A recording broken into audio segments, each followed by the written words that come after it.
"We don't need your cheap gifts," my mother said, pushing my present aside without even opening it. The beautifully wrapped box slid across the table, nearly toppling the centerpiece. My father laughed, swirling his champagne. "Is this really all you could afford?" The retirement party guests fell silent, eyes darting between us. I maintained my composure, despite the familiar sting of their rejection burning my cheeks. "I guess you won't want what's inside then," I replied with a forced smile. "I'm Jessica Winters, a 30-year-old software developer who made senior architect at Lumen Technologies last year.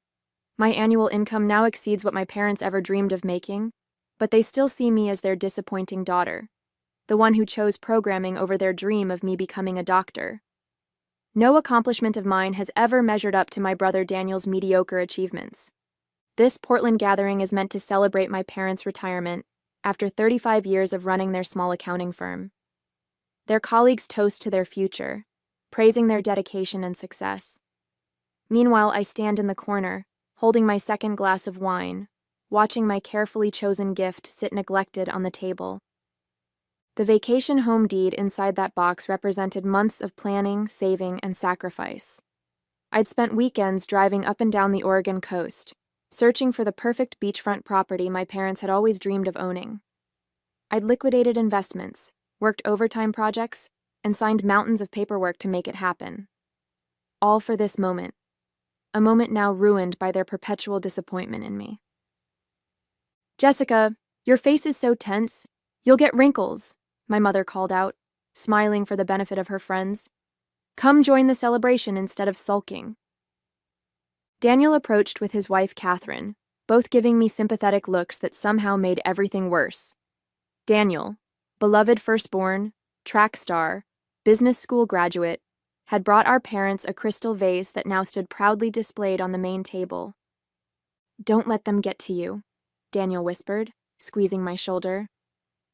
"I'm fine," I lied, watching my father holding court across the room. My phone buzzed with a notification from my real estate agent. "Final paperwork processed. Property officially transferred to your name. Congratulations." The irony wasn't lost on me. The beach house was now legally mine, while my parents were busy dismissing it as something worthless. I glanced at the gift box again, wondering if I should just take it back. No one would know what they'd lost. My Aunt Elaine caught my eye from across the room, giving me a questioning look. She knew what was in that box, and judging by her expression, she also knew things were about to go terribly wrong. Growing up in the Winters household meant living in Daniel's shadow. While he received new sports equipment and private coaching, I saved babysitting money for my first computer. My parents viewed my interest in technology as a phase, something I'd eventually outgrow. When I announced my computer science major, they barely concealed their disappointment. "Computers are for people who can't work with people," my father had said dismissively. Despite this, I excelled. I graduated top of my class, secured an enviable position at Lumen, and climbed the corporate ladder faster than anyone expected. Each promotion, each achievement, I'd call my parents, hoping for approval that never came. "That's nice, dear," my mother would say, before quickly changing the subject to Daniel's latest accomplishment: a promotion, a new car, a house in the suburbs with Catherine. Only Aunt Elaine and Uncle Jeffrey showed genuine interest in my career. They attended my graduation when my parents claimed they were too busy with Daniel's engagement party. Elaine proudly displayed my company award photo on her mantle. Uncle Jeffrey, a retired engineer, would call to discuss my projects, understanding my work in ways my parents never attempted. I kept trying to win my parents' approval anyway. When they mentioned dreams of retiring to the coast someday, I saw my opportunity. The inheritance from my grandmother gave me the down payment, and my savings and investments covered the rest. The small beach house needed work, but I spent weekends renovating it, making it perfect for them. During those months of planning, I imagined their faces when they opened the box containing the deed. I pictured tears of joy, perhaps finally an acknowledgement that I'd done something worthwhile. I decorated the master bedroom in Mom's favorite blues, stocked Dad's bar with his preferred scotch, and installed high-speed internet so they could video call Daniel's kids from the sunroom. Watching them now, laughing with their friends, dismissing my gift without a second thought, I felt a familiar heaviness. Had I been foolish to hope this time would be different? Daniel approached with a fresh glass of wine. "They're in rare form tonight," he said, nodding toward our parents. "They're consistent, I'll give them that," I replied. "What did you get them anyway? Something tech-related?" I hesitated. Even Daniel assumed I'd chosen something self-focused or impersonal. "Just something I thought they'd like," I said vaguely. "Well, whatever it is, I'm sure they'll appreciate the thought even if they don't show it," he offered, patting my shoulder. But I knew better. 20 years of evidence suggested otherwise. Their brief interaction with my gift had already revealed their true feelings, unfiltered disappointment, even before seeing what was inside. As the evening progressed, I retreated to the venue's outdoor patio, seeking escape from the suffocating atmosphere inside. The cool Portland air cleared my head as I stared at the city lights below. My gift remained untouched on the table, a physical manifestation of my parents' indifference. The glass door slid open behind me.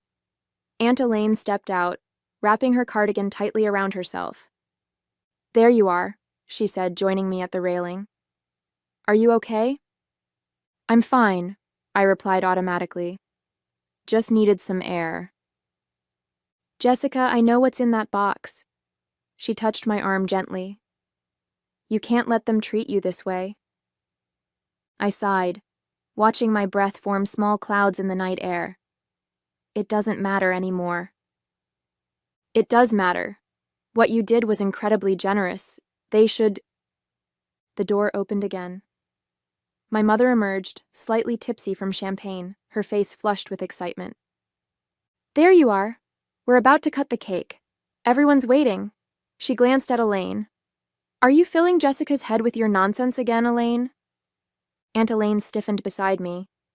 "Susan, your daughter got you something special. Maybe you should open her gift before assuming—" "Oh, please," my mother waved dismissively. "We all know Jessica only thinks about her computer programs. Whatever's in that box is probably some tech gadget we don't need or understand." I felt something crack inside me. "Mom, you haven't even opened it." "I don't need to." She smoothed her expensive dress. "Your father and I have worked hard for everything we have. We don't need cheap gifts from someone who chose the easy path." The easy path? Years of all-nighters coding, sacrificed weekends, skipped vacations to meet deadlines. None of that registered as hard work to her. "Susan, that's enough," Aunt Elaine interjected. My mother's expression hardened. "Stay out of this, Elaine. Just because you never had children doesn't mean you can mother mine." The cruel barb landed. Aunt Elaine, who had suffered through multiple miscarriages before giving up on motherhood, visibly flinched. "Mom," I gasped. "What? It's true." She turned to me. "And you, instead of sulking out here, you should be inside celebrating with us. Your brother gave a beautiful toast that you missed." "Of course. Daniel's toast." I briefly wondered if he had mentioned me at all. "I'll be in shortly," I said quietly. My mother huffed, then returned inside without another word. Aunt Elaine and I stood in stunned silence. "I'm so sorry," I finally whispered. "Don't apologize for her," Elaine said, her voice tight with emotion. "You know, Jeffrey and I have always been proud of you. The way they treat you.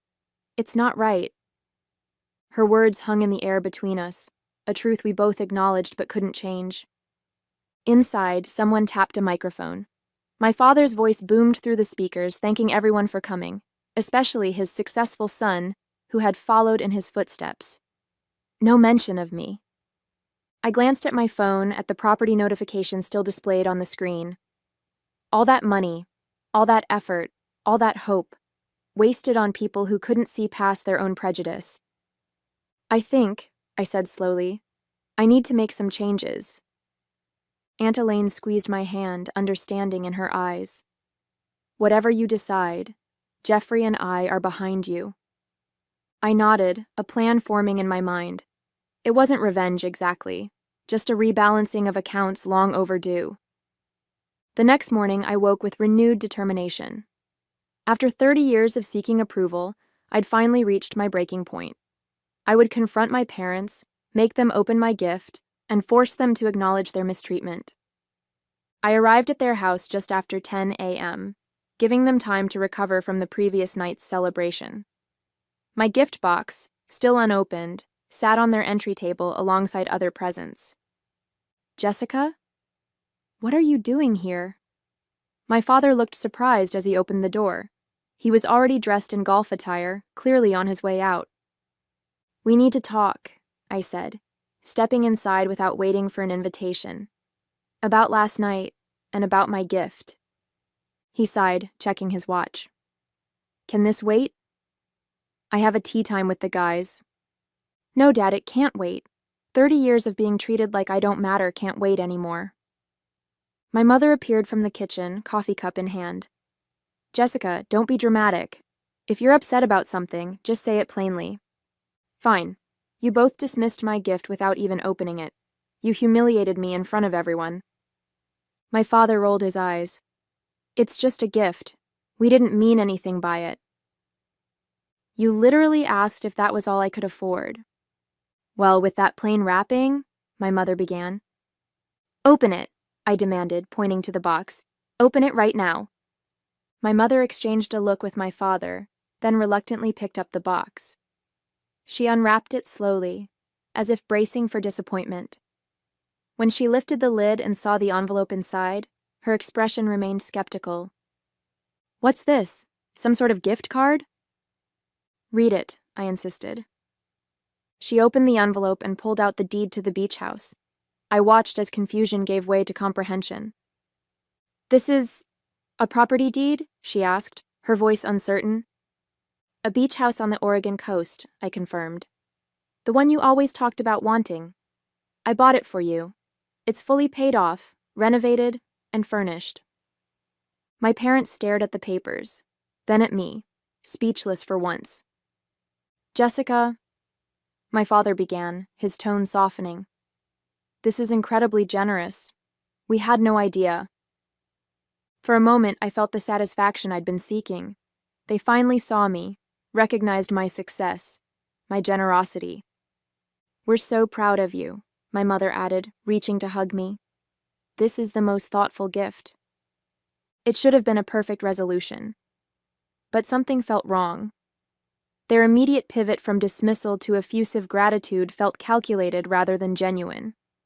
Had the value of the gift changed their perception of me or merely their reaction? When can we see it? My father asked, already reaching for his phone. I should cancel my golf game. We could drive out today. My mother was examining the pictures I'd included. It's beautiful, and right on the beach. Wait until we tell everyone. Tell everyone what? I asked. That your disappointment of a daughter actually did something worthwhile? They exchanged uncomfortable glances. Jessica, we never said you were a disappointment, my mother protested. Not in those exact words, I conceded, but you've made it clear my entire life. That's not fair, my father said. We've always supported you. When? When you refused to come to my graduation? When you belittled my career? When you pushed my gift aside without opening it because you assumed it was cheap and worthless? My mother's expression hardened. If you're going to be ungrateful about our reaction, maybe you shouldn't have given us anything at all. And there it was, the familiar dismissal, repackaged as my failure to appreciate their sudden change of heart. You know what? You're right. I reached for the deed, but my mother pulled it back. This is our gift. You gave it to us. Actually, I said, the property transfer isn't complete until you sign the acceptance forms. Those papers just show intent to gift. It was a lie, but they didn't know that. My father frowned. What are you saying, Jessica? I'm saying I'm reconsidering my gift. The atmosphere in the room transformed instantly. My mother's face paled, while my father's reddened with anger. You can't be serious, he sputtered. You can't just dangle a gift like this and then take it back. Why not? You rejected it before you knew what it was. That was different, my mother insisted. We didn't know it was something so substantial. The implication hung in the air between us. If they'd known the gift was expensive, they would have treated it, and me, differently. The realization was both illuminating and devastating. So, my worth to you is directly proportional to what I can provide? I asked quietly. That's not what I meant, my mother backpedaled. We've just never seen this side of you before. We didn't realize you were so successful. I laughed without humor. I've been telling you about my promotions and raises for years. You never listened. We listened, my father protested. But you know how it is with technology jobs. We never understood what any of it meant. You never tried to understand, I corrected him. Aunt Elaine and Uncle Jeffrey managed to figure it out. At the mention of Elaine, my mother's expression soured. Of course Elaine would encourage your rebellious streak. Rebellious? I echoed in disbelief. Is that what you call my career? My independence? My success? This isn't getting us anywhere, my father interjected. Jessica, the beach house is a wonderful gift. We appreciate it. Let's move past this misunderstanding. I considered his words. Was I being unreasonable? Should I accept their sudden reversal at face value? My phone buzzed. A text from Daniel. Mom just messaged about a beach house? What's going on? Before I could respond, another message arrived. She's asking if I want to use it summers. Says it's big enough for my family plus them. They were already divvying up my gift, making plans, and ensuring Daniel benefited as much as they did. I hadn't even agreed to finalize the transfer yet. I showed my father the messages. Do you see? Nothing has changed. You're still treating me like I don't matter. His expression turned defensive. We're just excited about the possibilities. Daniel has children who would enjoy the beach. And I'm nothing more than the bank that finances your dreams? That's enough, my mother snapped. You've made your point. Either give us the house properly or take it back, but stop with the dramatics. Something inside me crystallized in that moment, a clarity I'd been lacking for decades. I didn't want revenge or to hurt them. I simply wanted to stop participating in a dynamic that would never change. Keep the deed, I said, surprising them both. But understand what comes with it. Meaning? My father asked cautiously. Meaning I'm done trying to earn your approval. The house is my final attempt. Use it, enjoy it, share it with Daniel. But don't expect anything more from me. My mother's face hardened. Are you threatening to cut us off over one misunderstanding? It wasn't one misunderstanding. It was a lifetime of them. I moved toward the door. Sign the papers or don't. Your choice. I'll have my lawyer contact you. Jessica, wait, my father called. We appreciate the gift, truly. Don't leave like this. I paused at the door. You know, I spent months choosing that house. I renovated it myself on weekends. I thought it would finally make you see me, really see me. But I realize now that nothing ever will. The truth of my words settled between us, heavy and irrefutable. The keys are in the envelope, I added. The alarm code is your anniversary date. As I walked to my car, my phone buzzed again, Aunt Elaine calling. I let it go to voicemail, needing space to process what had just happened. I'd given my parents what they wanted, but on my terms. It wasn't satisfaction I felt, but something closer to freedom. Only after I'd driven away did another realization hit me. I still owned that house. The transfer notification had confirmed it yesterday. Whatever papers they thought they needed to sign were meaningless. I spent the afternoon at a coffee shop downtown, trying to sort through my emotions. My phone buzzed constantly. Calls from my parents, texts from Daniel, voicemails from Aunt Elaine. I ignored them all, focusing instead on my laptop screen.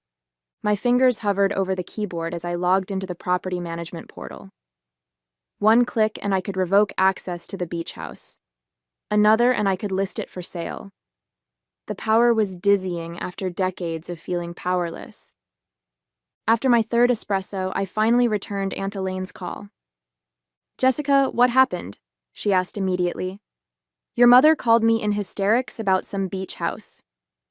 I explained the morning's confrontation, including my parting words. "Oh, honey," Elaine sighed. "I understand your frustration, but letting them keep the house seems like surrendering." "I'm not surrendering," I explained. "I'm setting boundaries. They can have the house, but they don't get to have me on their terms anymore." "But they don't deserve such a generous gift after how they've treated you." She was right, of course, but something still held me back from reclaiming the property. Perhaps some lingering hope that the house might eventually change things, or fear that taking it back would permanently sever whatever fragile connection remained with my family. Late that evening, my doorbell rang. Daniel stood on my porch, looking uncomfortable. "Can we talk?" he asked. I let him in reluctantly. He'd always been caught in the middle of my conflicts with our parents, often supporting me in private while maintaining neutrality in public. "Mom and Dad are devastated," he began. "Because they might lose the beach house?" I asked sharply. "Because they think they've lost you," he corrected. "They realize they messed up." I laughed bitterly. "They've been messing up for 30 years, Daniel. This was just the final straw." He sighed, running a hand through his hair. "Look, I know they've always been harder on you. It wasn't fair." "No, it wasn't. But they're trying to make amends. They want to have a family dinner tomorrow at the beach house. A fresh start." I stared at him, incredulous. "They're already using the house?" Daniel looked sheepish. "They drove out this afternoon to see it. Mom called it their dream come true." Of course they had. Without even confirmation that the transfer was complete, they'd claimed the property as their own. "They're inviting the whole family," Daniel continued. "Aunt Elaine and Uncle Jeffrey, too. Mom even apologized to Elaine for what she said at the party." That caught my attention. My mother rarely apologized for anything. "What's really going on, Daniel?" He shifted uncomfortably. "There might be an issue with the property transfer. Dad tried calling your lawyer, but couldn't reach anyone."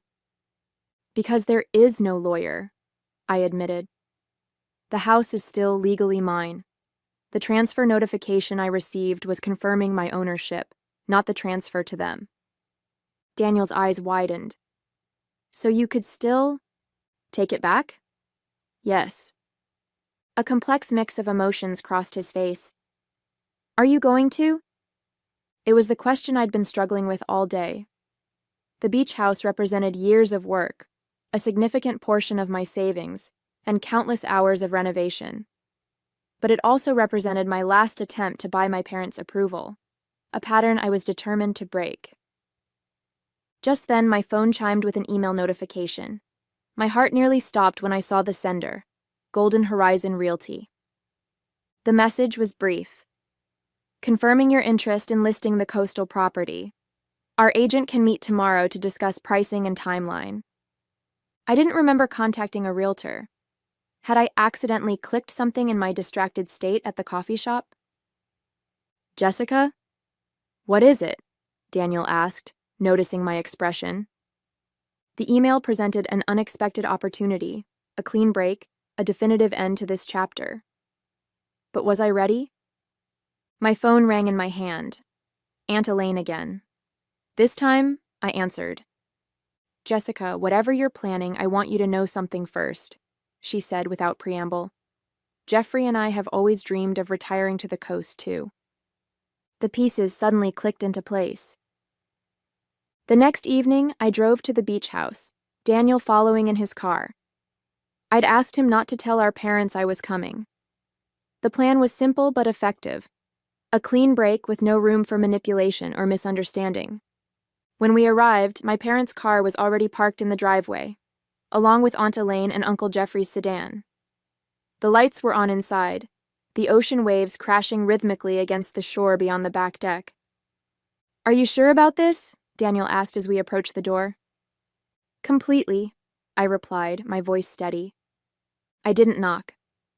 I used my key, walking in to find my parents giving Elaine and Jeffrey a tour of their new beach house. Jessica! My mother looked startled. You came. I did, I confirmed. I wanted to see how you were enjoying the place. It's absolutely perfect, my father gushed. You've done an incredible job with the renovations. We were just telling Elaine and Jeffrey about our plans for summer gatherings, my mother added. I nodded, moving to the center of the living room. Daniel hung back near the door, watching anxiously. I'm glad you like it, I said. But there's been a misunderstanding. I pulled out a folder containing the true property documents. The house isn't yours, it never was. The transfer wasn't complete. My parents' expression shifted from confusion to dismay. What do you mean? My father demanded. You gave us the deed. I showed you the deed, I corrected. But legally, the house remains in my name. This is absurd, my mother sputtered. You're trying to punish us. No, I'm making a choice. I turned to Aunt Elaine and Uncle Jeffrey. The house belongs to you now. I've already started the transfer process. The room fell silent except for the distant sound of waves. You can't do this, my father finally said, his voice breaking. Actually, I can. And I am. I handed the folder to Uncle Jeffrey. Consider it a gift for the only parental figures who ever truly supported me. My mother collapsed onto the sofa, her face ashen. My father stood frozen, disbelief etched into his features. This is how you repay us for everything we've done for you, he finally managed. This is how I honor those who actually believed in me, I corrected him. Aunt Elaine and Uncle Jeffrey have been there for every milestone you missed, every achievement you dismissed. Aunt Elaine stepped forward, visibly moved. Jessica, we can't accept this. It's too much. You can and you will, I insisted. I've already spoken to my financial advisor. It's all arranged. My mother found her voice. After all we sacrificed for you? What exactly did you sacrifice? I interrupted. You paid for Daniel's education, but made me work through college. You attended his games and ceremonies, but were too busy for mine. You dismissed my career, my choices, and my gifts. The truth hung in the air between us. Jessica, Daniel began cautiously. Maybe there's a compromise. There's no compromise needed, I said. Mom and Dad got exactly what they wanted at the retirement party. The satisfaction of publicly dismissing me. And now I get what I want. The knowledge that this house will be appreciated by people who deserve it. Uncle Jeffrey squeezed my shoulder. We're proud of you, Jessica. Not just for this, but for standing up for yourself. My parents began gathering their things, the dream of their beach house retreat crumbling before their eyes. You'll regret this, my mother warned as they headed for the door. I don't think I will, I replied calmly. After they left, Daniel lingered. That was harsh. That was necessary, I corrected him. For all of us. As I walked onto the deck later that evening, watching the moonlight on the waves with Aunt Elaine and Uncle Jeffrey, I felt no regret, no lingering anger, only peace. The house had found its rightful owners, and I had finally freed myself from the exhausting pursuit of approval I'd never receive. Sometimes the most valuable gift is the one you give yourself, the permission to stop trying to earn love that should have been freely given all along.